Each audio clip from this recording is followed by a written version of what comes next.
दोस्तों एग्जाम नज़दीक में है, टेट एग्जाम होने वाले हैं। 28-29 इसकी डेट भी आ चुकी है यूपी ट्रिपल एससी आयोग के द्वारा। तो जल्दी से आइए हम लोग इस टॉपिक को तैयार करते हैं, जो कि टॉपिक 1 है हिस्ट्री का। तो हम अकॉर्डिंग टू सिलेबस चल रहे हैं।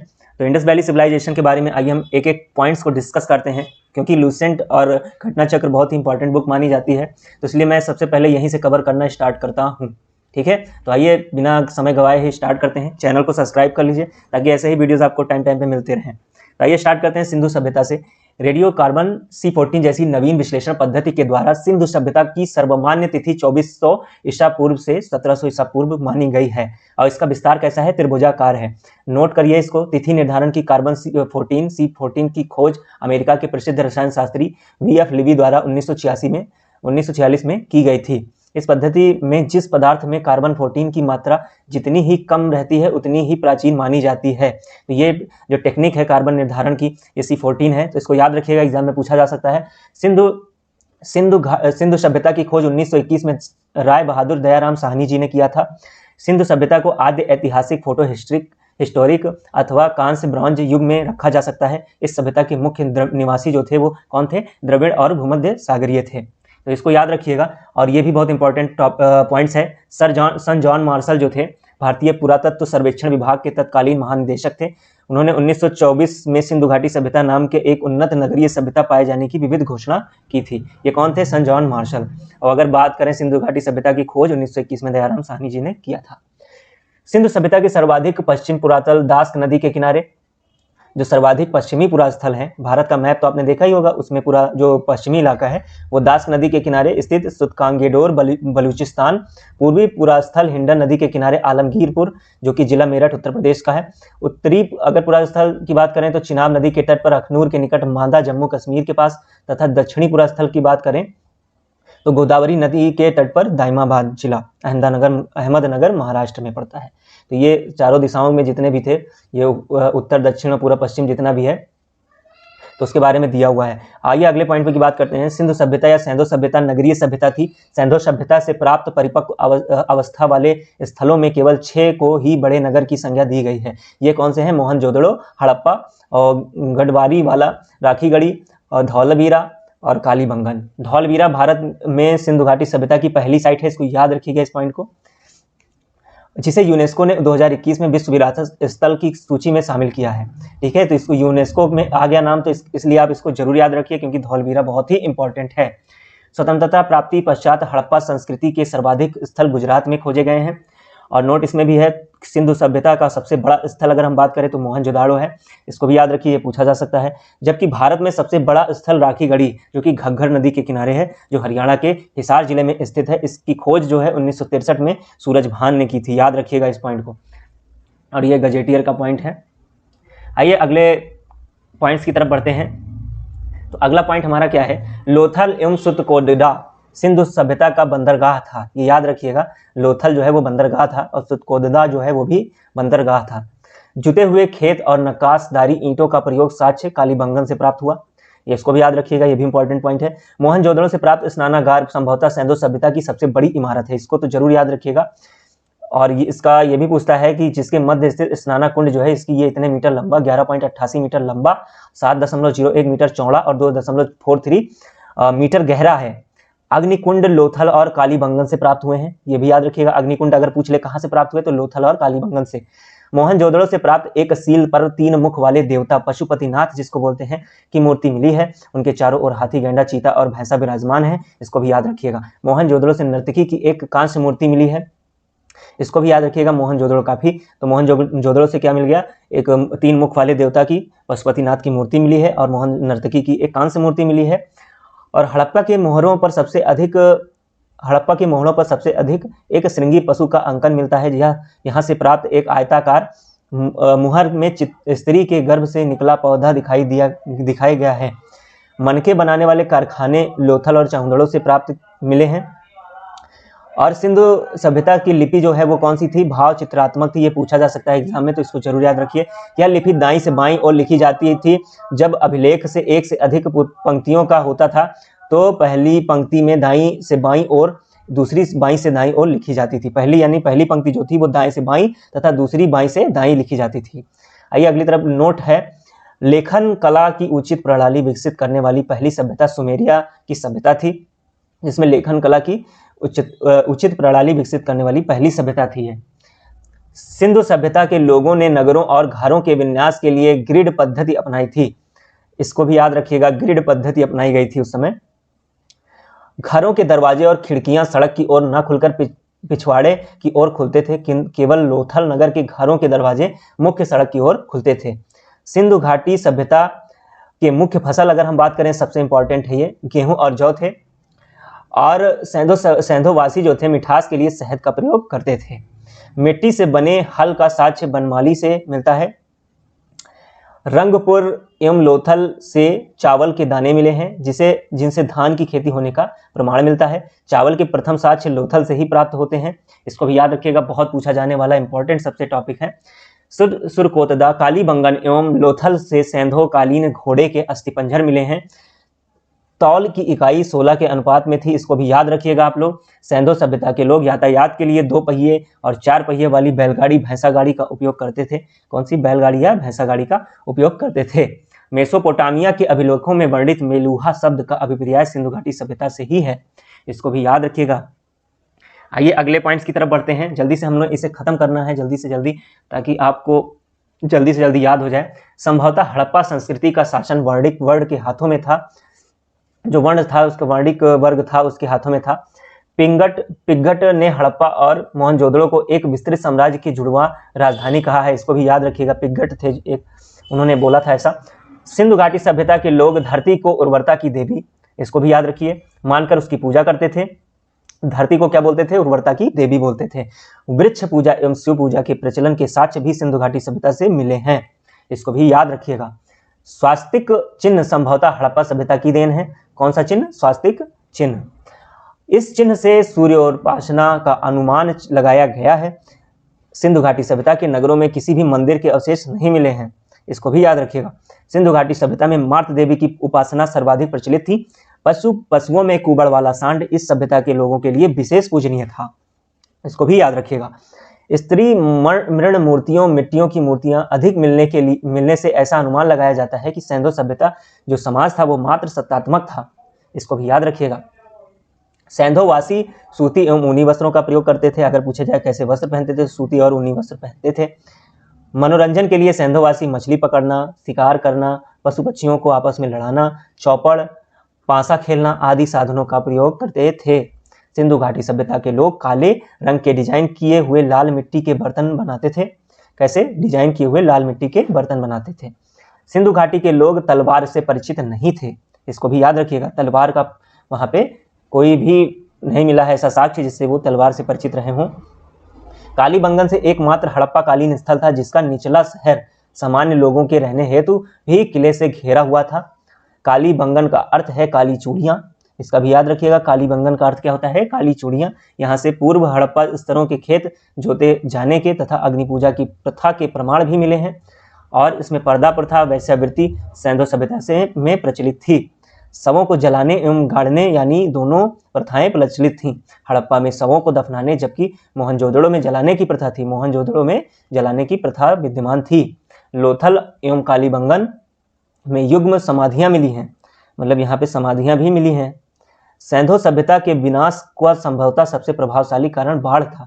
ऐसा माना जाता था कि जो इसका पतन हुआ, इसका विनाश हुआ सैंधो सभ्यता का, वो बाढ़ था, क्योंकि ये लोग बहुत ही किनारे बसे हुए थे, तो ऐसा माना जाता है कि बाढ़ इसका प्रमुख कारण था। आग में पकी हुई मिट्टी का टेराकोटा कहा जाता है। जो आग में पकी हुई मिट्टी थी वो टेराकोटा कहा जाता है उनको, तो इसको भी याद रखिएगा। आइए आगे बढ़ते हैं। तो हड़प्पा हमारी जो थी और उसके नदी उत्खनन खर्ता और वर्तमान स्थिति के बारे में बताया गया है इसमें। तो हड़प्पा जो था वो रावी नदी के किनारे था। पाकिस्तान के पंजाब प्रांत का साहिवाल जिला है। दयाराम साहनी 1921 में इसकी खोज की है। माधव वस्त्र 1926, व्हीलर 1946 में इन सबका योगदान रहा है। ये सारे उत्खनन खर्ता हैं। और मोहनजोदड़ो सिंधु, इसका जो नदी थी वो कौन सी थी, इससे रिलेटेड मोहनजोदड़ो कहाँ पे थी, तो ये सिंधु नदी के किनारे बसी थी। और पाकिस्तान के सिंध प्रांत का लरकाना जिला, इसकी जो स्थिति है वो यहाँ पे दर्शाती है। और मोहनजोदड़ो को याद रखिएगा, राखलदास बनर्जी, मैके और व्हीलर का नाम आता है। तो राखलदास बनर्जी बहुत फेमस है, तो इसलिए आप मोहनजोदड़ो को राखलदास बनर्जी के साथ जोड़कर याद करिए। चाहुंदड़ो सिंधु घाटी सभ्यता, नदी सिंधु नदी के किनारे, सिंधु प्रांत पाकिस्तान नवाबशाह जिला में स्थित है। मैके ने इसकी खोज किया। और मजूमदार, भारत में अगर बात करें तो मजूमदार 1931 में। कालीबंगन घग्गर नदी के किनारे, राजस्थान का हनुमानगढ़ जिला इसके लिए फेमस है। और अमलानंद घोष और बीबी लाल बीके थापर, इनको याद रखिएगा आप लोग। कोट दीजी जो है वो सिंधु नदी, सिंधु प्रांत का खैरपुर जिला। और इसके जो उत्खननकर्ता थे वो कौन थे? फजल अहमद।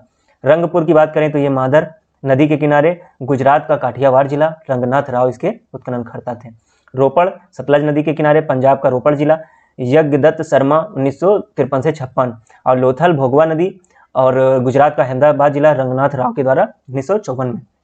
आलमगीरपुर हिंडन नदी के किनारे, उत्तर प्रदेश का मेरठ जिला, यज्ञदत्त शर्मा इसके भी वो हैं 1958 में। सुतकांगेडोर दास नदी के किनारे, पाकिस्तान के मरकान के समुद्र तट के किनारे, आर एल स्टाइन 1927। और बनमाली रंगोई हरियाणा का हिसार जिला, रविंद्रनाथ सिंह बिष्ट जी द्वारा। और धौलवीरा लूनी गुजरात के कच्छ जिला, खादिर द्वीप पर है ये। और जेपी जोशी और रविंद्र सिंह बिष्ट जी, ठीक है, इन्होंने ये इसके उत्खननकर्ता हैं।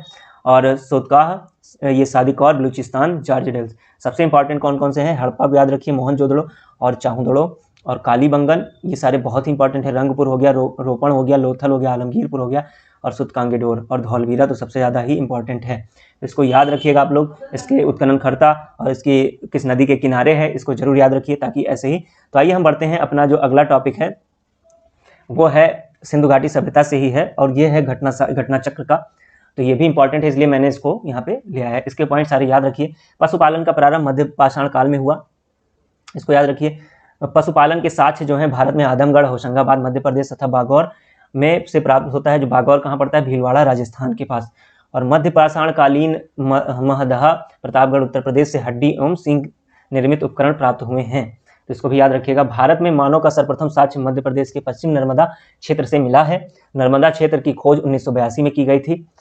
और मानव कंकाल के साथ कुत्ते को कंकाल बुर्ज होम जम्मू कश्मीर से प्राप्त हुआ है। कुत्ते के कंकाल को बुर्ज होम याद रखिएगा।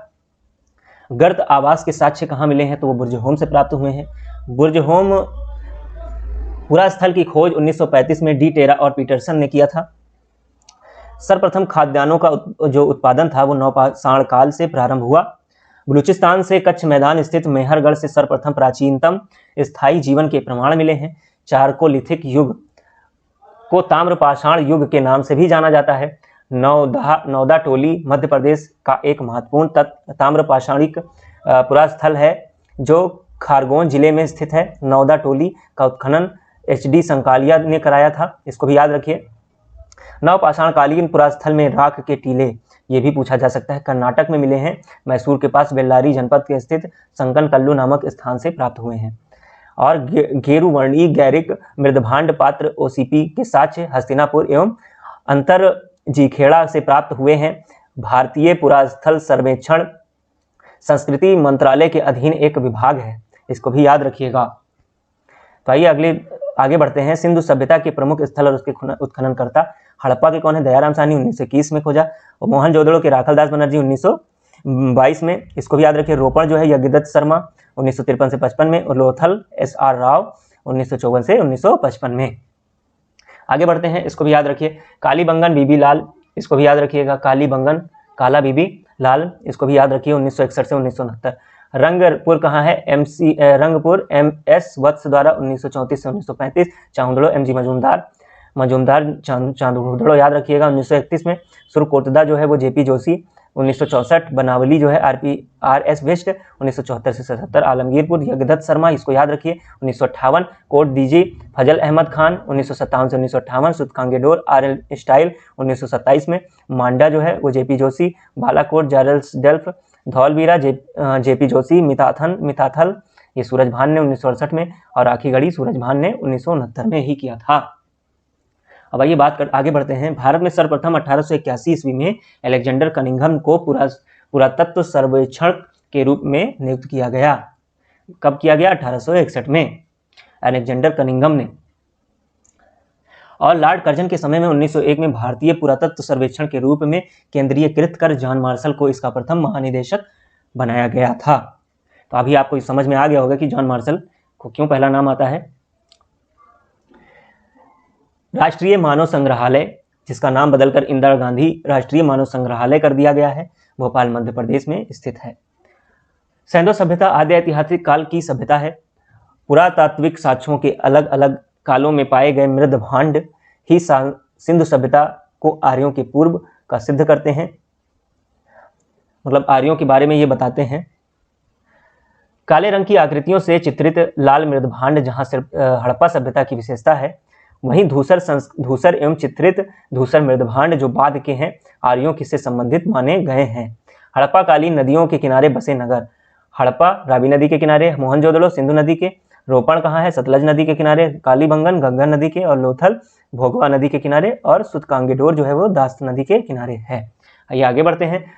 सोतका को जो है वो सादी कौर नदी के किनारे, आलमगीरपुर हिंडन और रंगपुर भादर, कोटदीजी सिंधु नदी, कुणाल सरस्वती, चाहुंदड़ो सिंधु नदी, बनावली ये सरस्वती नदी, और मांडा चिनाब नदी, भगवानपुर सरस्वती नदी, दैमाबाद प्रवरा नदी, आमरी सिंधु नदी, और राखीगढ़ी घग्गर नदी के किनारे। सिंधु घाटी सभ्यता नगरीय थी, जबकि वैदिक सभ्यता ग्रामीण थी। सिंधु घाटी सभ्यता कैसी थी? नगरीय सभ्यता थी, और वैदिक सभ्यता ग्रामीण थी। अगला टॉपिक हमारा वैदिक सभ्यता ही है, तो इसको पहले कंप्लीट करते हैं। पुरातात्विक खुदाई हड़प्पा संस्कृति की जानकारी का प्रमुख स्रोत है, और हड़प्पा वासियों को तांबा, इसको याद रखिए, मोस्ट इंपॉर्टेंट है, तांबा, कांसा, स्वर्ण और चांदी की जानकारी थी। इसमें भी पूछ सकता है आपसे, घुमा के भी क्वेश्चन आ सकता है, तो याद रखिएगा तांबा, कांसा, स्वर्ण और चांदी की जानकारी हड़प्पा वासियों को पहले से ही थी।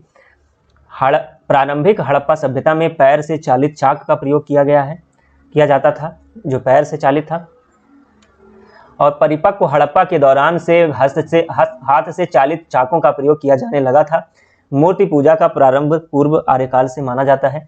हड़प्पा संस्कृति की मोहरें और टेराकोटा कलाकृतियों में गाय का चित्र नहीं मिलता है, याद रखिएगा, गाय का चित्र नहीं मिलता है, जबकि क्या मिलता है? हाथी मिलता है, गैंडा मिलता है, बाघ, हिरण, भेड़ा आदि का अंकन मिलता है। मोस्ट इंपॉर्टेंट लगा लीजिए, ये बहुत पूछा जाने वाला पॉइंट है। हड़प्पा सभ्यता के स्थलों में खंबात की खाड़ी के निकट स्थित लोथल से गोदीबाड़ा के साक्ष्य मिले हैं, इसको भी याद रखिएगा। खंबात की खाड़ी के निकट लोथल से गोदीबाड़ा के साक्ष्य मिले हैं। लोथल जो कि आपका गुजरात में पड़ता है। राजस्थान के हनुमानगढ़ जिले के घग्गर नदी के किनारे स्थित कालीबंगा से जुते हुए खेतों के साक्ष्य मिले हैं। कहाँ से मिले हैं? हनुमानगढ़, राजस्थान से जुते हुए खेतों के साक्ष्य मिले हैं। कहाँ से? घग्गर नदी के किनारे स्थित कालीबंगा से।